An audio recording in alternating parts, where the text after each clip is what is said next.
আসসালামু আলাইকুম। আজকে ফজরের নামাজে মাত্র শেষ করে আসলাম। এখনো একদম সকাল সূর্য উঠতেছে। এই দেখেন একবারে খুব সুন্দর প্রকৃতি।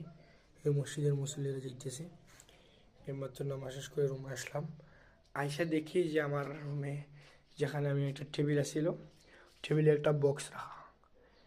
কোন একজন মায়ার মানুষ সেই বক্সটা রেখে গেছে, হয়তো মসজিদের মুসল্লি। জানি না এই বক্সে কি আছে, দেখা যাক। বিসমিল্লাহির রহমানির রহিম।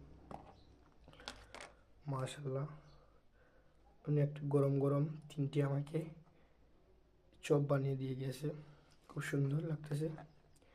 আসলে এখানে আমি খুব স্নেহ ভালোবাসা মানুষের পাইতেছি। দেখেন, ফজর পরে ইমাম সাহেবকে এইভাবে ভালো রাস্তা দিতেছে। তাছাড়া তারা সকালে বা দুপুরে রাতে আরও সুন্দর